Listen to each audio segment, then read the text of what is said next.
Questa conferenza internazionale sugli studi della mente è dedicata a esplorare molteplici dimensioni della mente umana. Un aspetto che non possiamo trascurare è l'allenamento della mente. La mente possiede un potere straordinario. Può essere una bacchetta magica che crea possibilità, oppure un'arma tale se lasciata incontrollata.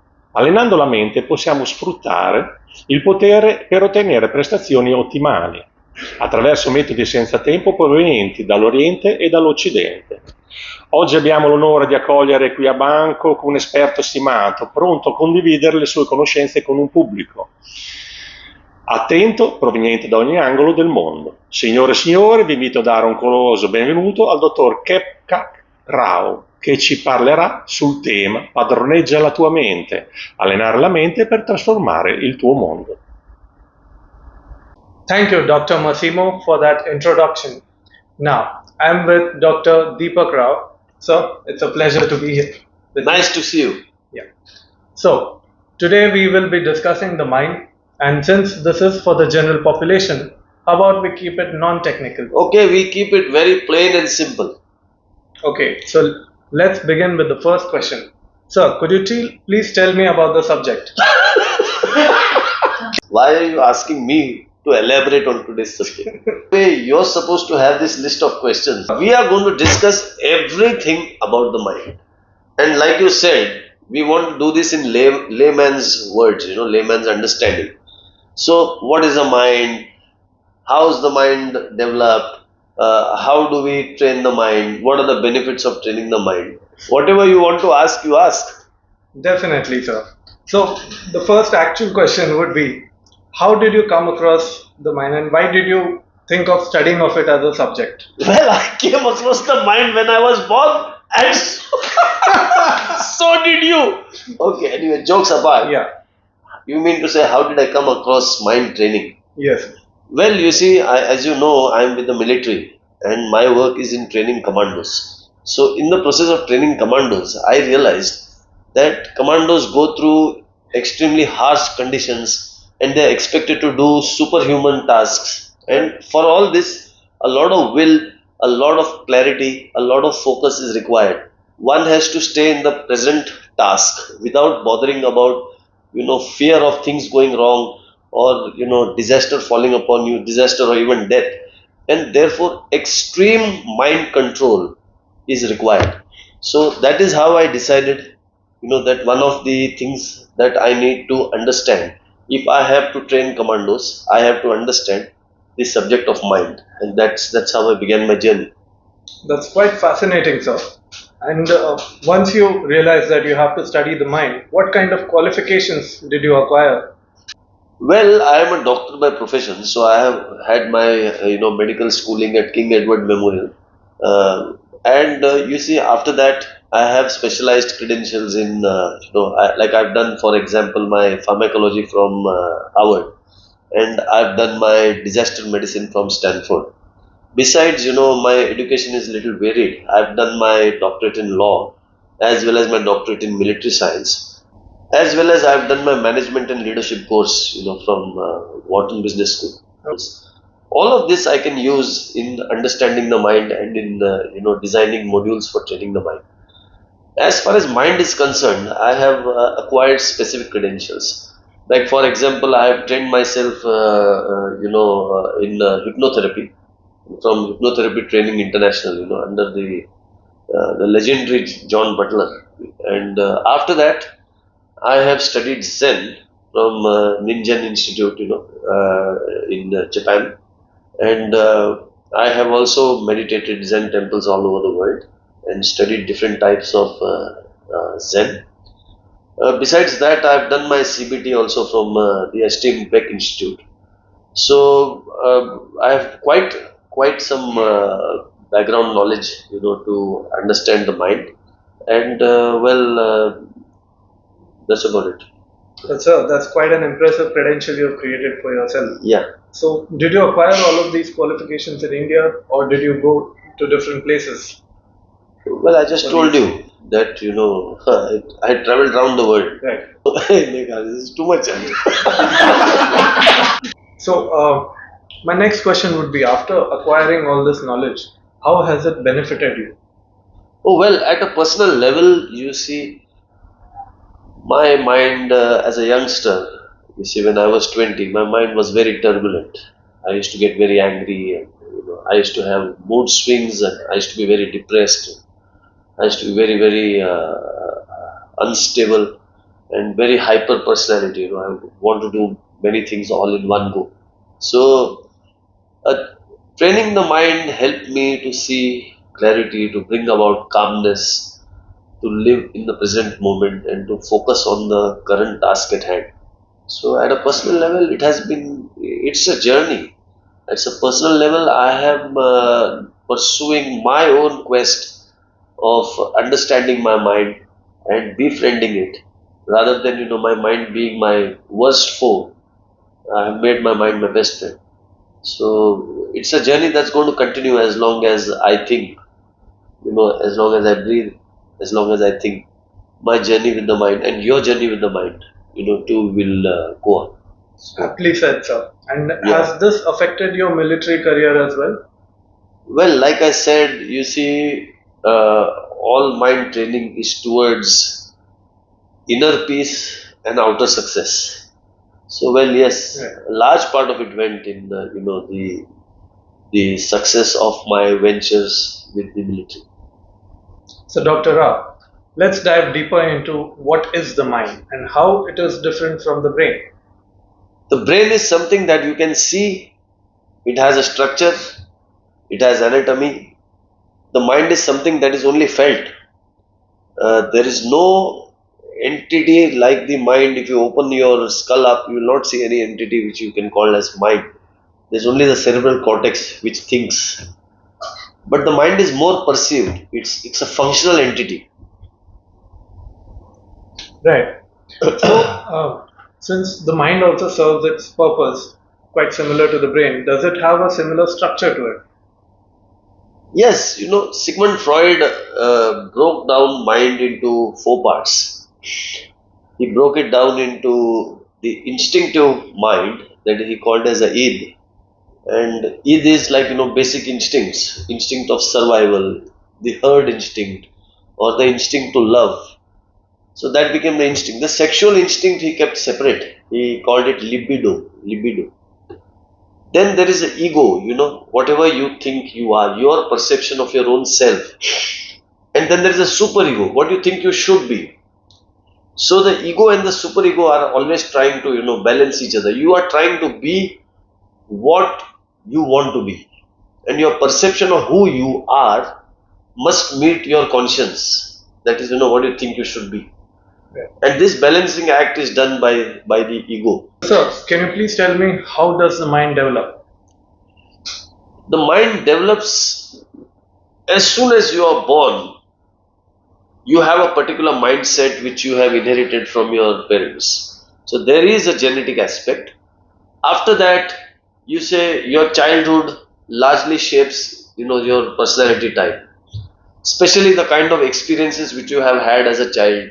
Whether you've been brought up with love, whether you've been brought up, in a very with punishment, parents punishing you for everything, whether you have been brought up alone, or whether you've been brought up, in a joint family. Everything, influences how you feel, whether you feel lonely or whether you feel comfortable with a crowd. When you go to college, when you go to school, your childhood experiences, whether there is trauma or whether there is, gratification, that also shapes your personality. So you learn by your experiences, you learn by your mindset, you learn by your childhood, and you also learn by how you respond to a particular environment. Like if there is a solitary environment where you're left alone, you can either feel lonely or you can feel, oh god, now I'm free. So if you feel you're lonely, you loneliness becomes a very big part of your personality. If you feel, I'm free, I have all the time in the world, you grow up to be somebody who's comfortable with, solitude. So your personality actually depends upon a lot of things. So that's how the mind develops. So, in this stage of development, when does trouble begin in the mind? Oh, As soon as the mind is born, along with it comes the complement of the mind. Sir. That is conflict. So, wherever there is mind, there will be conflict and there will be clarity. So, clarity and conflict both coexist. If clarity is going to exist, there will be conflict. And if there will be conflict, then there will be something like clarity. So, the whole idea of mind trouble is when there is conflict. Conflict means self-doubt or doubt about outcome or doubt about your ability. So the word doubt or vichika, like Buddha used the word vichika or doubt as a poison of the mind. You see, doubt is what in psychology we call it conflict, and conflict is what causes the trouble in the mind. Right. Well, some can say that two sides of the same coin. So, what results? I mean, what is the result that is? Sorry. Yeah, What is the result of this trouble? yeah. The result of all this trouble is trouble in the mind, stress, tensions, worry. You see, and all of this, if it goes overboard, then sometimes you can get mental disorders of mental health. Like you can get anxiety neurosis, or you can get depression, or you can get anger and mania. So, or you can get paranoia. You can get suspicious about everything around. You can get fearful and hysterical. You see, phobic of many things, like people are phobic of heights, they're phobic of open and closed spaces. So all this kind of this is the end result of too much of burden on the mind. And how does it affect one's daily life? Oh, one who gets into a mental health issue might end up with trouble in his relationships, trouble with the girlfriend, trouble with the wife, trouble with the husband, trouble with parents. Also, there will be issues of performance at work, because without focus and with a lot of worry in the head, man will not be able to fulfill his duties at work. So at work, in family, in society, social relating, everywhere you see there is bound to be trouble. So a healthy mind is a very, very, very important precursor for a good life. Well, so speaking of the healthy mind, I would really like to know what are the traits a healthy mind would have. Okay, I'll tell you a little better worded question would be, you see, what are the traits of good thinking? So talking about good thinking, you see, thinking is about comprehension. We gather data by seeing. We can read, we can watch television, we can hear, and by seeing, hearing, and gathering data, we comprehend. Then when we speak out, we communicate. Again, we communicate with words, we communicate with writing, we communicate with proper negotiation, and in our conversations we convey what we really want to convey. So comprehension is very, very, very important part of the thinking process. After that comes analysis. You analyze. So whatever data you have gathered, you analyze it, and then you conclude or you infer. So inference means after logical analysis. Analysis should be logical. After that, you have to draw an inference. There are a lot of people in this world who will be able to use logical reasoning, but they will not be able to conclude. So the ability to conclude and draw a inference with the available data, you see, is a very, very important part of the processing of the mind. After that, implementation. Now what happens is, you have concluded logically that you should do something this way. And then your instinct comes into the picture. Your instinct is shaped by tradition. Your instinct is shaped by your own personal, bias, and your instinct is shaped by herd mentality. What will others think?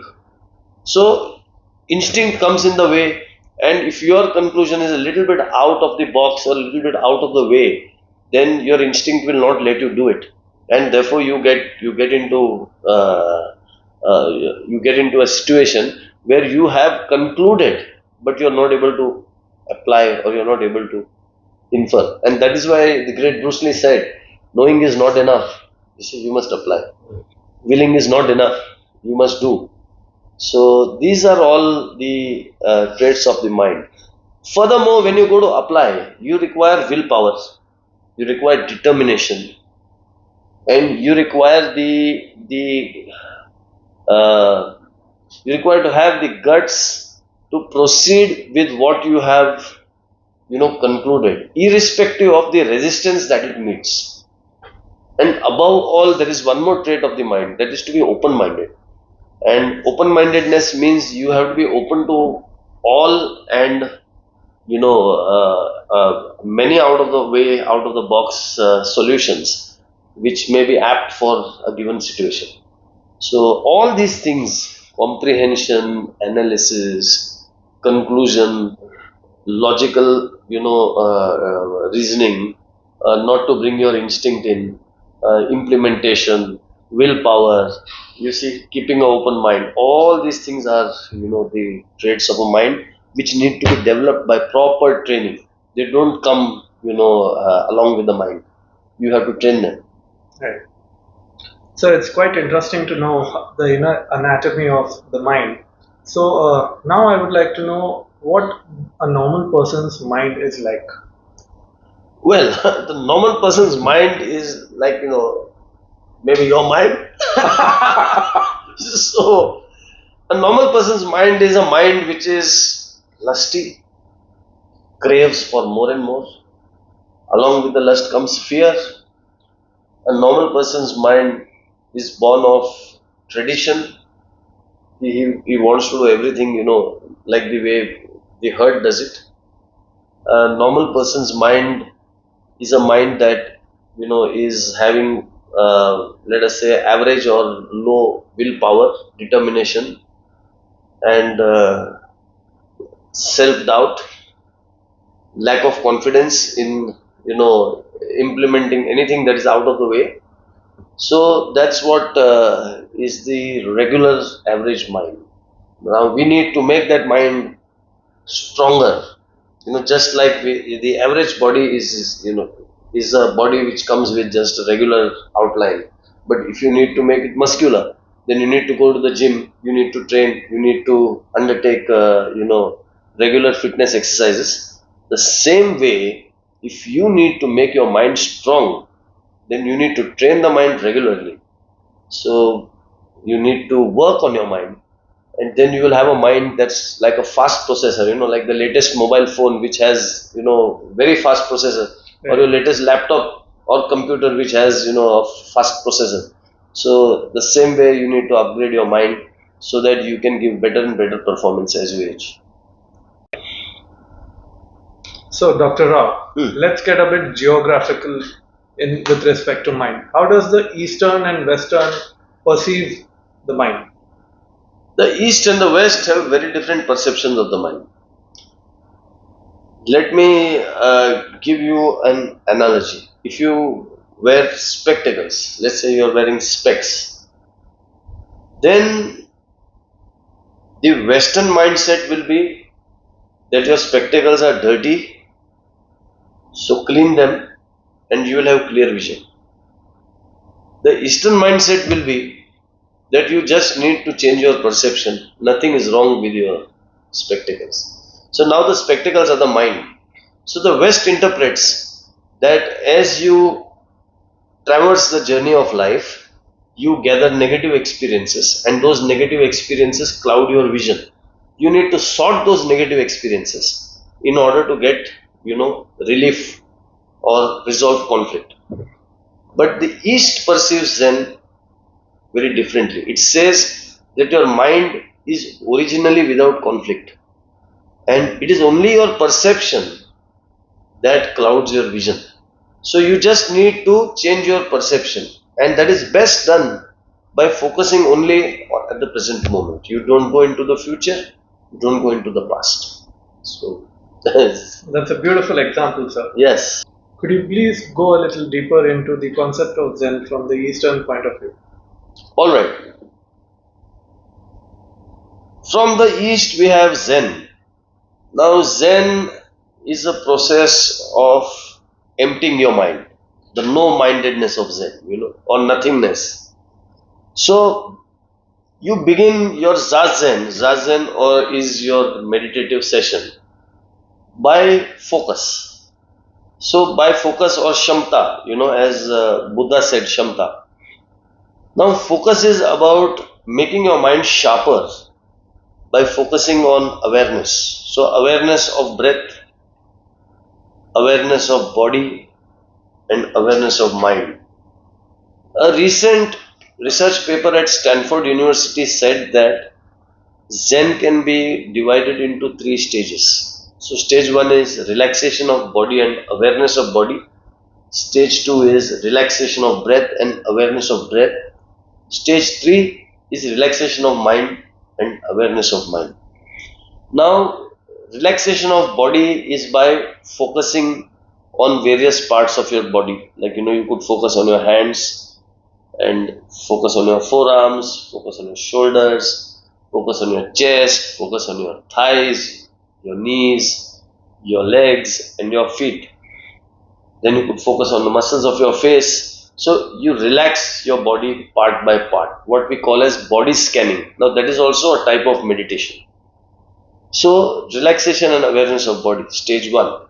Stage 2 is relaxation and awareness of breath. So you simply focus on your breath. So you could do, in Zen it's called as Sosukukan. Sosukukan is breath counting. You simply count your breath, inspiration and expiration is one breath. So you could simply breathe 1,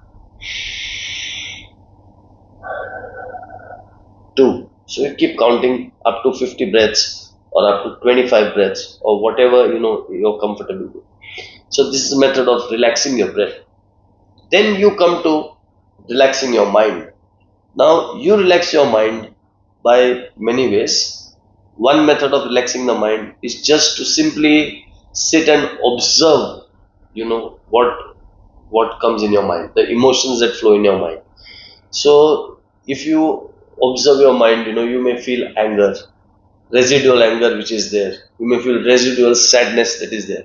But you do not have to, you do not have to own that thought. You have to look at the thought as if it's passing. So you see, okay, I am jealous. So take the word I out and say, this is a thought of jealousy. And let it stay in your mind. Don't try to push it out. Don't try to cling to it, and observe it. Or I'm angry. Say I'm angry on my, child, or I'm angry on my husband, or I'm angry on my business partner. Okay. So that I you remove, you just say anger. There is anger on so and so person. Don't analyze it. Don't try to hold it back. Don't try to amplify it. Just simply observe. It will pass. So thought observation, what we call as, shikantaza in Zen. So that is one more, way of relaxing the mind. So when the mind, body, and breath are completely relaxed, then you tend to go into a state of nothingness. Your mind just blanks out and it's just empty. In Buddhism, they call this shunyata or no mind. There's nothing there, absolutely empty, vacuum, void, devoid of, any thought or any emotion. Emotions flow in, flow out, you don't claim ownership for them. In this particular state, it's very, very likely that you will get insight, a sudden thought, which may be a solution to your material problem, or it may be an insight into the very nature of why you are worried. All of a sudden, you may think, Life is so beautiful. Why am I worried about this small thing? Or you may actually find a solution for your business problem, which you've not been able to do, in your day-to-day conscious mind. So, insight. Now, when you get an insight about life, which makes you feel that life is worth living, you get very, very happy. So that happiness, that ecstasy which you experience, in Zen it's called Satori. Satori is the feeling of extreme ecstasy that you get, when you get an insight. So that is the process of Zen. That's quite a vast subject to cover, and you did it beautifully. So, one more thing I wanted to ask with regards to the Eastern point of view, what is this active and passive method of Zen? Yeah, active and passive Zen is, you can call it Soto Zen and Rinzai Zen. Soto Zen is the farmer's Zen, and Rinzai Zen is the warrior's Zen, samurai warrior. Soto Zen focuses more on Shikantaza. Shikantaza is simply sitting, simply observing the mind. So you just sit, observe your emotions like I just described to you. It's more passive. Rinzai Zen or the warrior Zen is more active. There also we sit and we observe the mind. But in addition, there is a teacher-student dialogue, what is called as Dokusan. There's a teacher who guides you through a guided process of meditation and guided process of mental cultivation. Now, Rinzai Zen has riddles or koans. The teacher may present a question to you and may ask you to sit and meditate on that question. So, sitting and meditating on a koan, for maybe one session, maybe 10 sessions, maybe 100 sessions, till you finally get an insight or you finally think you have resolved the particular koan. Like, for example, let me now, most of these koans are abstract. Like, what is the sound of, now this is the sound of two hands clapping. So, what is the sound of one hand clapping? You don't know, like, this is a very, very common koan, which was meant to rid your mind of logical reasoning, because the Eastern world does not believe in logical resolution of conflict like the Western world believes. So what is the sound of one hand clapping? Or another abstract koan of the olden days, you see, what was your face before you were born? So Puzzling. puzzling. But you see, modern day koans can be designed, for therapy. Like, for example, there's an alcoholic. So you can ask alcoholic this koan. You can say, if alcohol gives you courage, then why do you always regret what you said? If alcohol gives you courage, why do you always regret what you just said after taking alcohol? To a workaholic, it may be a different thing. Will your emails attend your funeral after you are gone? If you collapse at your desk, will your emails attend your funeral? So, see, this is something which harsh reality. That's gonna keep me up at night. Yes. You're alcoholic? I'm afraid not. Yeah. Okay.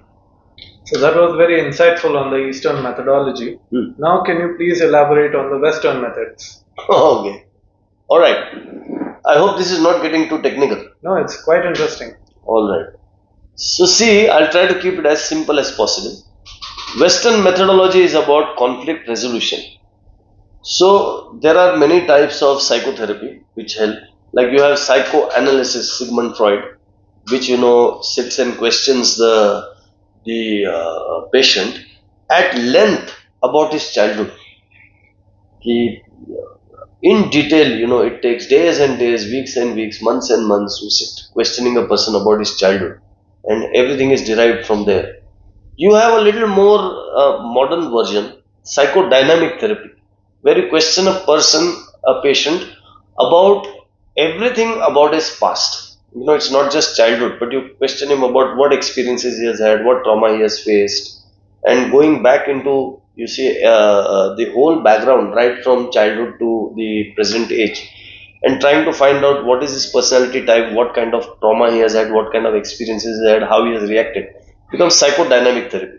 After that, you have CBT. CBT is cognitive behavioral therapy, see, which was founded by the Becks. And CBT is about a belief that everyone has a core belief. Like, like some people may believe that the whole world is against them.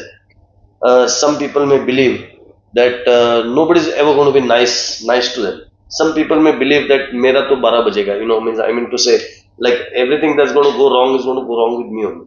So these are core beliefs. Whereas there are other people who may have positive beliefs. They may think that the world is a beautiful place and opportunity always comes to me. I always get lucky. So these are all core beliefs. Now, CBT believes that your core beliefs shape your personality, and misplaced core belief can give rise to conflict and can give rise to mental issues. So in CBT, we try to change your core belief. We try to change your processing of events, and we try to change your emotions. Like, if there's an event that goes wrong in your life, you can think that, oh my God, now, this is so depressing.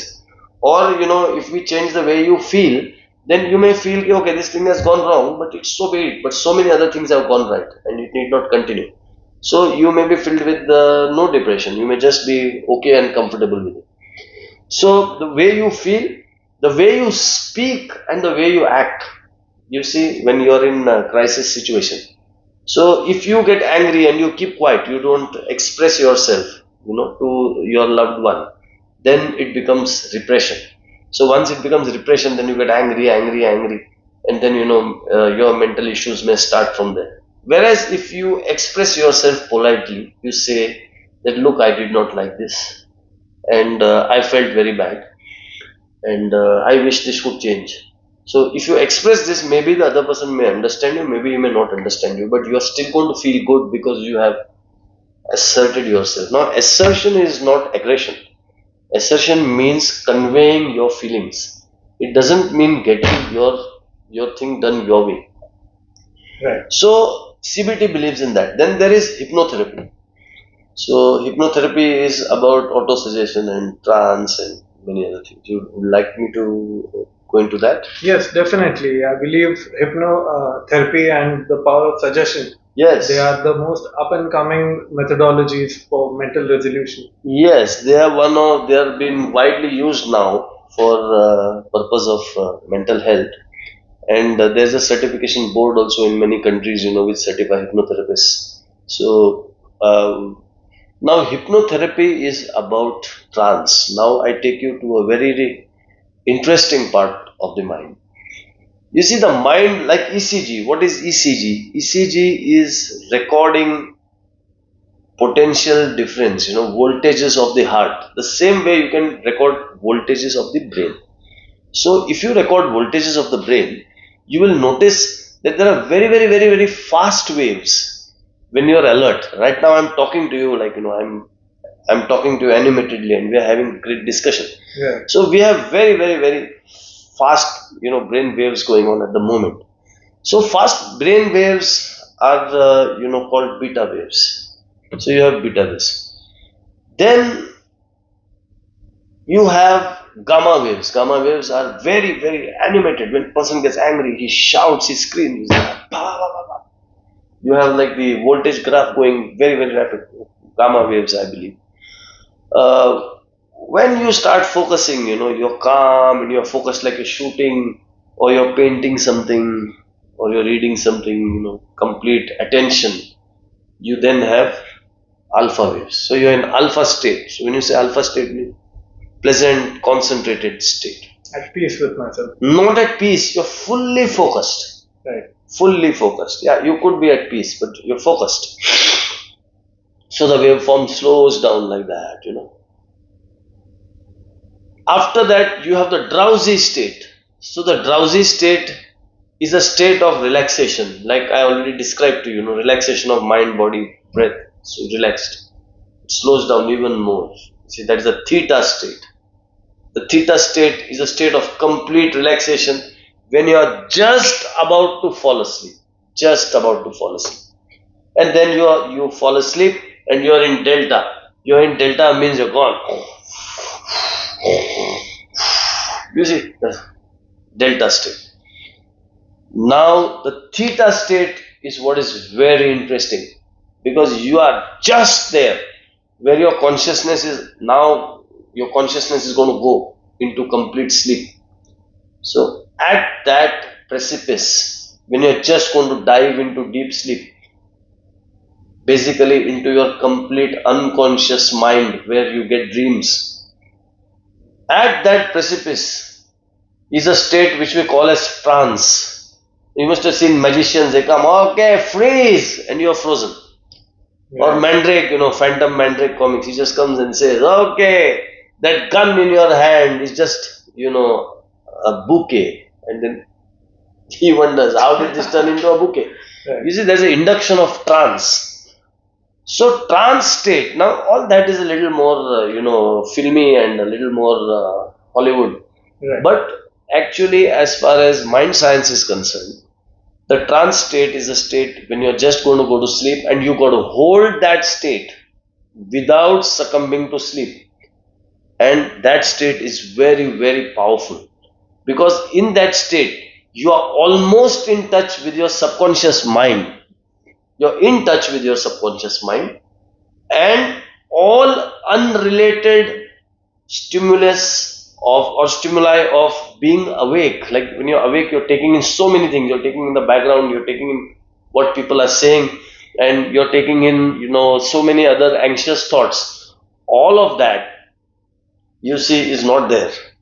So there's complete mental focus, relaxation, and also you're in touch with your unconscious mind, which is actually super mind. You see, where all the answers lie. And therefore, when you are in trance, if you suggest to yourself that I am obese and I am going to now become slimmer, and the path to that is not to lust for food, you see, to eat less, is going to work like magic. If you suggest to yourself that you really have no interest in spoiling your health by smoking, by drinking, you see, and that you're averse to screwing up your health with smoke and drink, you see, it's going to work wonders.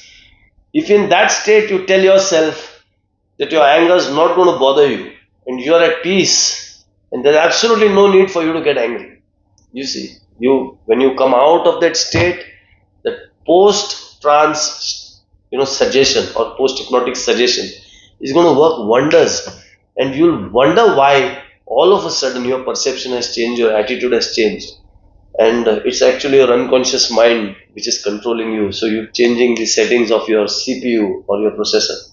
So that's what hypnosis or auto-suggestion is about. Hypnotherapy, auto-suggestion. So, sir, let's get started on the topic of spirituality. Okay. What does it mean? Spirituality is of two types. One is about after death. So, what happens after death? You see, you go to heaven, you go to hell. What happens to your spirit? What happens to your soul? Well, I'm not expert on that, so I will not talk about that.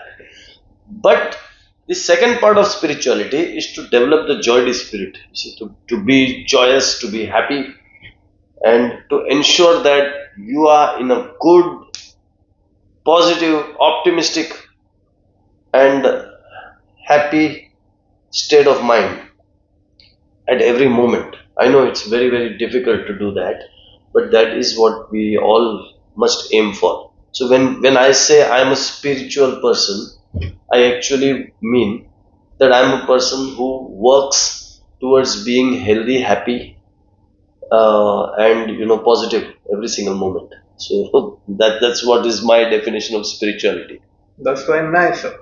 Yeah. And how does one get started on this spiritual journey? The best way to start on this spiritual journey is to observe your mind and your mood. You must always keep vigilance on your mood. Don't allow your mood to get angry, depressed, lusty, fearful, regretful, or guilty. Let none of these emotions disturb you. Watch these feelings as they come, but do not let them become an issue. So either you resolve it, by sitting and analyzing your mind the Western way, or talk to a therapist, or then simply meditate and observe your thoughts till they fade away. Right. And where does prayer stand in this spiritual journey? Well, prayer is a form of meditation. You see, there are different types of meditation. You can focus shamta. You can focus on your breath. You can focus on an idol. You can focus on a chant. Like your uh, Vajrayana. Is a type of Buddhism, or simply prayer. Prayer is a type of chanting. So any and all of it basically focuses your mind on one object, one chant, one idol, and then keeps your mind away from all the negative thoughts. So Okay. So if I am performing meditation, so what am I aiming for? the aim of meditation is, like I already told you, is to be joyous every moment. Whether things go right, whether things go wrong, whether things are mundane, boring, routine. So you have to keep a steady mood. That is the principal aim of meditation, and that can happen if you do not time travel. Don't go back into your past and ruminate, and don't go into your future and forecast. You see, forecasting is one of the most negative things you can do. If I do this will go wrong. If I do this, that will go wrong.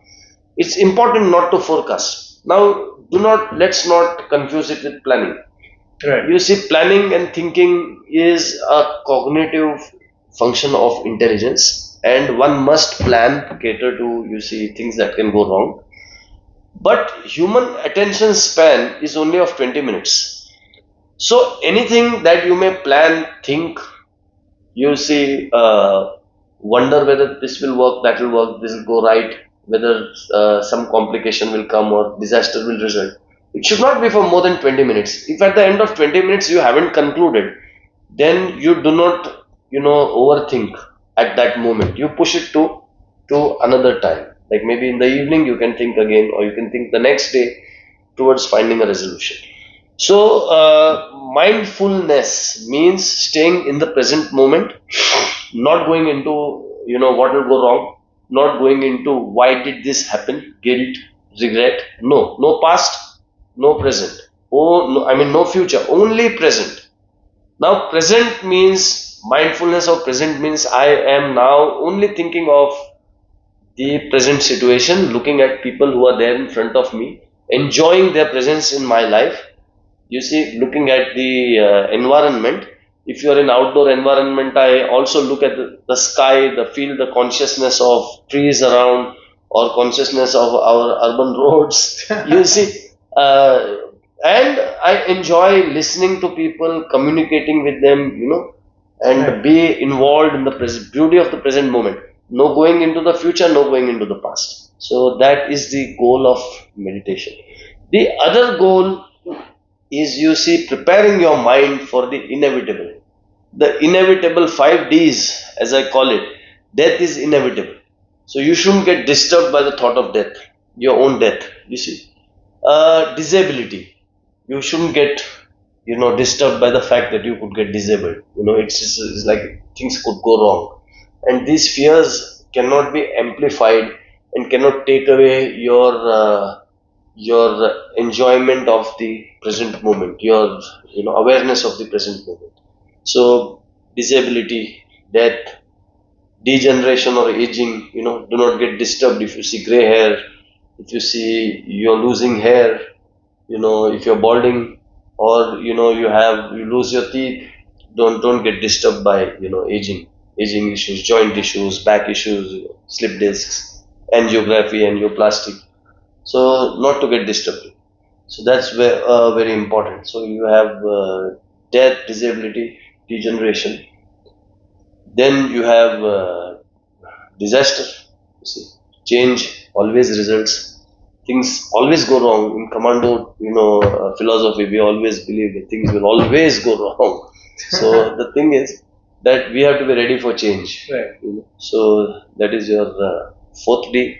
And the fifth D is, of course, disease. Disease is a function of health, and death is a function of life. So wherever there will be life, there will be death. Wherever there is health, there will be disease. So that was absolutely super. so that realization that things can go wrong, and the beauty lies only in the present moment. So it is that realization, or what people call as, in its greatest version, liberation, nirvana. Right. You see that's what is the aim of meditation. Small realization, many small realizations put together bring you closer to being liberated. Beautifully said, sir. And I'm sure it takes a lot of time and effort to have such realizations. Yeah. So I would love to ask, what stage of realization have you attained? What stage of realization have I attained? Sir. You want me to tell you that I have become the Buddha? You see, are you pulling my leg? I hope not. So, okay. So let me answer that.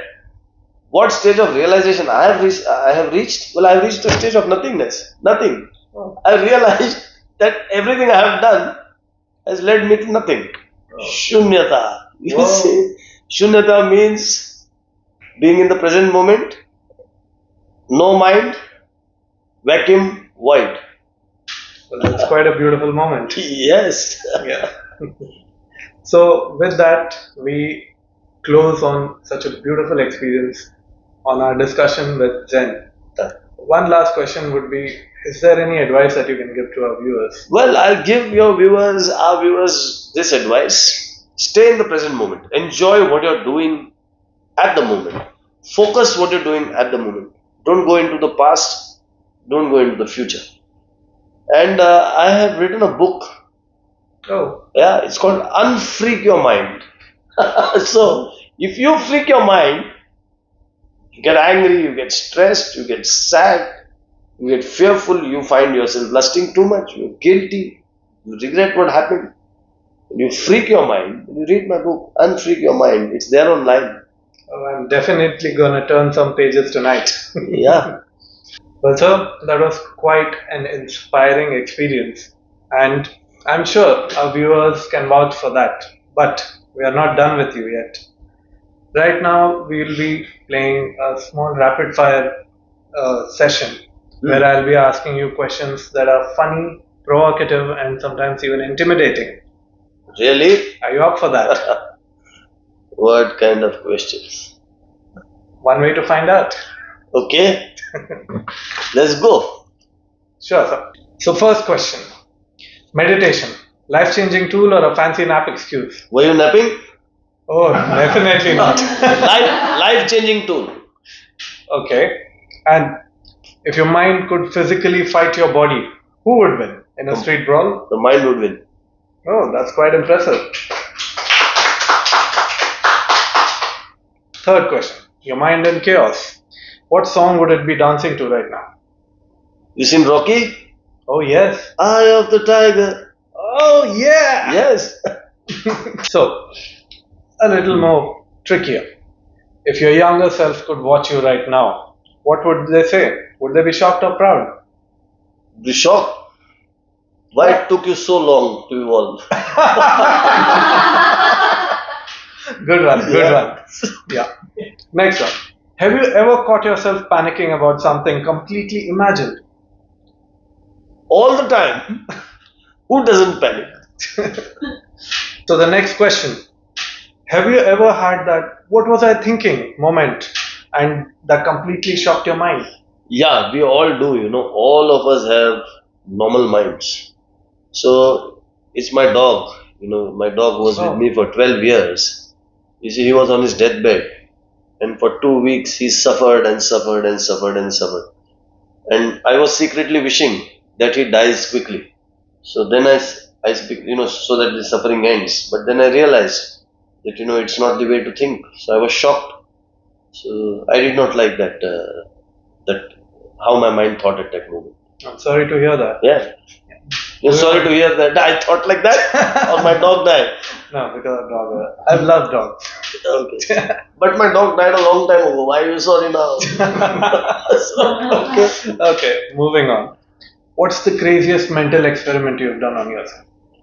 Well, I was, in a very difficult situation, and I felt quite helpless. At that moment, I hypnotized myself, and I told myself that my situation was just a lamb, and I was a lion.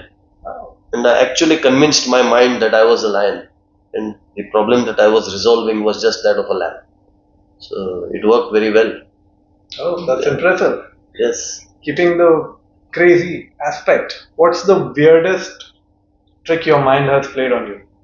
Oh, well, you see, when I was 12-year-old, I was a complete believer in God.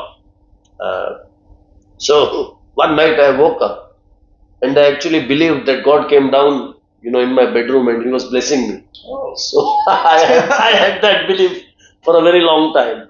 wow. Yeah. So Okay, moving on. now to I the- no longer believe in such things. Moving on to the funnier aspect of the question. So, if your stress came in front of you in a clown costume, what would you do? I would handcuff him and whip the shit out of him. Whoa! That's surely worthy of applause. Moving on to the last and final question. If your mind could send you a sarcastic text right now, what would it be? Oh, pamper me and screw yourself. Well said, sir. Well said. So, it's been a true pleasure to sit here and discuss the mind with you. I am really feeling liberated right now. Oh, Thank you so much. if liberation would be that easy, then maybe I would be interviewing you the next moment.